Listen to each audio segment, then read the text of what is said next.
പണ്ടത്തെക്കാളും കൂടുതൽ ഇന്ന് ഈ കളവ് നടത്താനും പല കടകളിലും കയറിയിട്ട് ആസൂത്രിതമായി കളവ് നടത്തുക. സ്വർണ്ണക്കടയിലായാലും തുണിക്കടയിലാണെങ്കിലും മറ്റേത് കടകളിലാണെങ്കിലും അവർ പ്ലാൻ ചെയ്തിട്ട് അവിടെ എത്തിയിട്ട് അവർ പണം തട്ടിയെടുക്കുകയും സ്വർണം തട്ടിയെടുക്കുകയും അതല്ലെങ്കിൽ വളരെ ലോക്യത്തിൽ ആൾക്കാരുമായിട്ട് അഭിനയിച്ച് ബന്ധപ്പെടുകയും അവരെ കൊലപാതകം ചെയ്തിട്ട് അത് മുതലെടുക്കുകയും ചിലപ്പോൾ വളരെ നിസ്സാര കാര്യത്തിന് നിസ്സാര സംഖ്യയ്ക്ക് വേണ്ടി പോലും അത്തരം ക്രൂരകൃത്യങ്ങൾ നിർവഹിക്കുന്നവരുടെ കഥകളാണ് ഇന്ന് നമ്മൾ അനുദിനം കേട്ടുകൊണ്ടിരിക്കുന്നത്.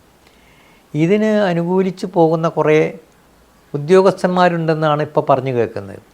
ഇതിൻ്റെയൊക്കെ ഒരു ഷെയർ ഇവർക്ക് നൽകുമെന്നുള്ള വിശ്വാസത്തിൽ ചില ആൾക്കാർ പറയുന്നത് എത്രത്തോളം ശരിയാണെന്ന് പറയാൻ പറ്റില്ല. കാരണം കുറ്റാന്വേഷണ വകുപ്പിൽ കുറച്ചൊക്കെ വർക്ക് ചെയ്ത ഒരാൾ നിങ്ങൾക്ക് ചിലതൊന്നും തുറന്നു പറയാൻ പറ്റില്ല. പക്ഷേ ഒരു കാര്യം എനിക്കറിയാം, എൻ്റെ അനുഭവത്തിൽ എൻ്റെ പരിചയത്തിൽ നിന്ന് മനസ്സിലാക്കിയിട്ടുണ്ട്. പലരും കുറ്റകൃത്യം ചെയ്യാനുള്ള പ്രേരിത മനസ്സുമായി സമൂഹത്തിൽ ജീവിക്കുന്നവരുണ്ട്.